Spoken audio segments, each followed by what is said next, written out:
Hello, today we're going to be covering personality and self-esteem.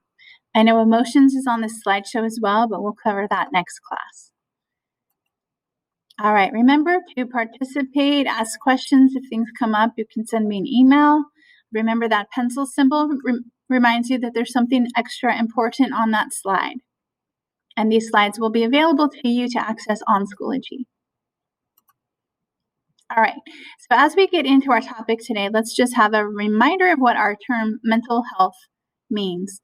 Mental health is a state of being comfortable with yourself, with others, and with your surroundings. And this unit today unit 3, is all about mental health. Today we're going to focus on personality for a chunk of time. What is personality?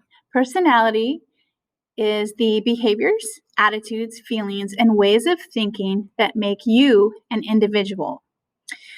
Luckily, we all have very unique personalities. It would be pretty boring if we all had the same exact personality traits. Some of the traits to describe a person's personality are listed on the right side. These are the 5 central personality traits that we will be covering. There are many other personality traits as well, but we're going to focus on these: extroversion, agreeableness, conscientiousness, emotional stability, and openness to experience. All right, so let's start with extroversion. And as we go through each trait, I want you to think about yourself most of the time. Do you tend to be more of an extrovert or an introvert? So an extrovert or extroversion describes how much you like being with other people. Extroverts enjoy being around other people. They tend to be outgoing, talkative, and sociable. They tend to seek out other people. Introverts are more shy, quiet, and reserved, and they might be more comfortable spending time on their own or with a smaller group of people. So one other point to remember as we go through these traits: neither of these are good or bad. In fact, either of them could be taken to an extreme to become negative. So in our society, extroversion is kind of seen as a more desirable trait. Think about like a workplace, being a leader, speaking up, giving presentations, same thing in class.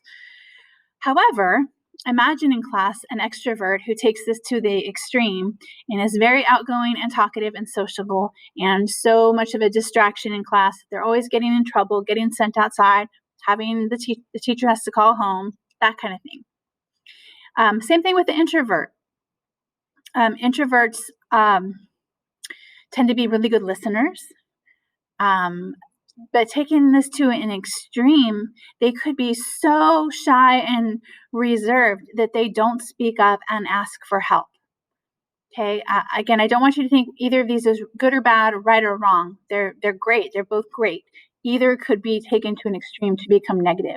And ideally, we all make up, these different traits, so we complement each other. All right, there's a video linked here, which does a great job of talking about being an extrovert or an introvert, and also being an ambivert, which is a combination. It's like a balance between the two. I'd like you to go into the slideshow and watch this video. All right, the next trait is agreeableness. This describes your tendency to relate to people in a friendly way. So most people tend to be more on the agreeable or disagreeable side. The agreeable people tend to cooperate with others. They tend to be forgiving and good-natured, and they assume that others are honest and trustworthy. That looks really good, doesn't it? Can you think of how this might be taken to an extreme and become negative? Maybe they're too trustworthy. They might get taken advantage of. The disagreeable people tend to be suspicious and hostile. They assume others are unreliable and ready to take advantage of them. So this sounds kind of negative, but they might have kind of a good defense set up so that they don't get taken advantage of. I'll give you a quick story. My brother is very disagreeable. He's very suspicious and hostile. Years and years ago, I was out and I stopped by Wendy's to get a Frosty. And I decided I'd get my brother one too because I knew he was at home. So I came home and I gave him the Frosty. And instead of saying, "Oh, thanks," his first reaction was, "What's wrong with it?" So he always has this, suspicious trait to him. It can be good, but it can be taken to an extreme as well. All right, so again, think about yourself. Most of the time, do you tend to be more agreeable or disagreeable? Conscientiousness is next. This describes how responsible and self disciplined you are. The conscientious person tends to be dependable and make good decisions. They approach tasks in an organized, deliberate, and thorough manner. The not conscientious group tends to not think through decisions. They may be careless and easily distracted, and they might give up on tasks or lose interest before the task is complete. Again, think about which one you are and how these could be good and bad. The conscientious section, just looking at that looks awesome. Like, I want to be like that. But they might be so dependable that they take on too much work and they can't say no. They might be so organized and thorough and deliberate that they can't handle life when life happens, and we're thrown a wrench into our day. The not conscientious one, when we look at that, it looks a little bit negative the way it's worded. But again, think about how this could be taken to an extreme. Could this be a good thing? Maybe they have more fun. Maybe they don't get stuff done. So good and bad for each of these. Next is emotional stability, but I really like the terms being optimistic or pessimistic. So the optimistic people tend to be relaxed, secure, and calm even during difficult situations. They focus on the positive side of things. So you may have heard that expression, is your cup half full or half empty? An optimist would say their cup is half full. So if you see my cup right here, if it's filled exactly halfway, it's both half full and half empty, right? But just using that term full has a more positive feeling to it. So the optimist will say, my cup is half full. Like, I've already enjoyed half of it. I still have half to go. It's full. It's good. It's rainy today, but you know what? We really need the rain, and this is good for the fires and that kind of thing. The pessimists tend to be more fearful, worried, and angry. They focus on the negative and they expect the worst in most situations. They would say their cup is half empty. This is like the Eeyore. If you imagine Eeyore from Winnie the Pooh. All right, and then we have openness to experience. So the open group tends to be more curious, imaginative, and creative. They're likely to have a wide range of interests, and they might be less predictable. The less open group is more predictable, less independent, more likely to do what everyone else is doing. So the less open people would probably be more of a follower than a leader. All right, so how did we get these traits that we have? And those are only 5 that we're covering here. How did we get these traits? Well, some of it's just in our genes, and some of it comes from our environment, particularly our social environment. So when it comes to heredity, we do know that there's some traits that are passed down. We know that cheerfulness and shyness might be inherited. And we also know that some creative talents, especially the creative talents, sometimes athletic talents, can be inherited, like musical and artistic abilities. My husband comes from a very creative family. His mother sings. His sister is an author. His other sister plays guitar and sings. His brother was a musician and toured the world on the Warped Tour, and he is really great, like with filming, videography. My husband didn't seem to get that trait. He's talented in other ways, but he didn't get that same creative trait that everyone else in the family seems to share. All right, and then our environment plays a huge role. So think about this. We spend time with our usually family members, starting from, when we're a baby, who's taking care of you. And you look up to them and you start to copy them. You want to be just like them. So whether it's a mom, a dad, a grandparent, an older sibling, a babysitter. So our experiences that we have as a child start to shape our personality, and we start modeling or copying the behaviors of others. I know when my 2 daughters were young, my youngest one, man, she was just fearless. She wanted to do everything that her big sister was doing. She was modeling. And then as we get a little older, we start to make friends, probably when we start school. So then we start to hang out with people that we have similar interests in. We can influence each other. Your peer group just means friends that are about the same age of you and you share similar interests.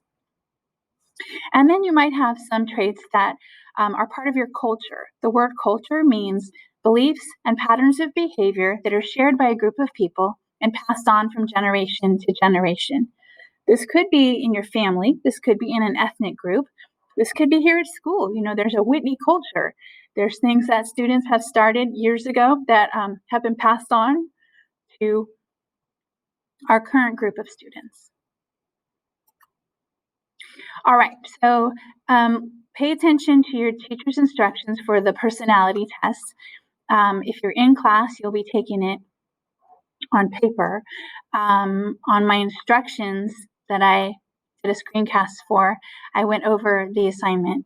So the personality test is in the slides, and the assignment is to reflect on your personality after you do the personality test. So go ahead and pause and go to the personality test and then complete the reflection questions.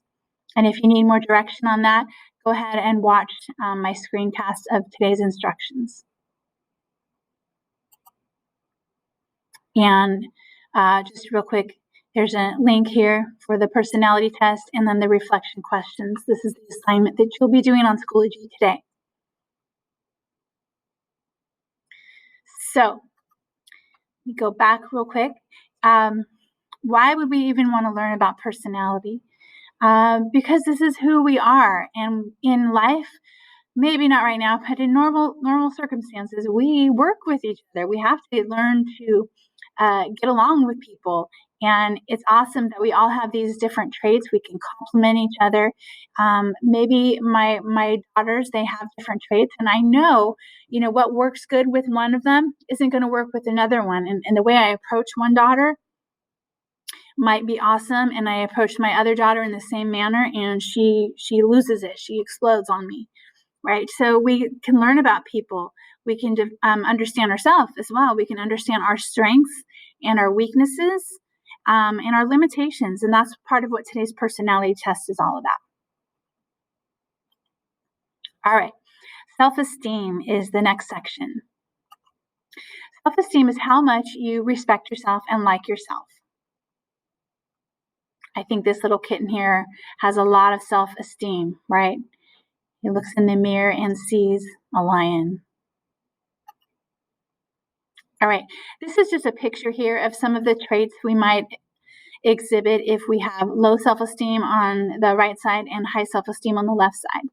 So let's look at the healthy self-esteem on the left. So this person is able to say no. That's important. To know what your boundaries are, what your limitations are. So they can say no, they can accept their strengths and their weaknesses, and they can express what they need and ask for help. Whereas the gentleman on the right side has low self-esteem. So this person might have trouble accepting positive feedback, might have a belief that other people are better than you, and have a fear of failure. And sometimes you have such a fear of failure that it prevents you from trying new things. All right, so let's talk about high self-esteem. High self-esteem means you like yourself, you're happy with yourself. So what are some benefits? Well, when you feel good about yourself, you're more likely to eat well, exercise regularly, and avoid risky behaviors. So overall, you take better care of yourself.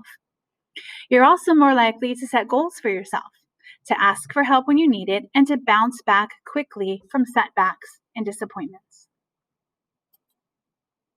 Characteristics of a person with high self-esteem could be that they accept themselves for who they are. They have a realistic view of their strengths and their weaknesses. They maintain a positive attitude even when they fail, so they see that more as a learning experience. And they form close relationships with people who respect them. They tend to surround themselves with people who have similar goals and who will bring them up and motivate them. So on the other end of the spectrum would be somebody with low self-esteem. They don't like themselves. So teens with low self-esteem are more likely to not take care of their body. In fact, they're more likely to use drugs, drop out of school, become pregnant, and suffer from eating disorders. They're also more likely to engage in violence or self-destructive behaviors.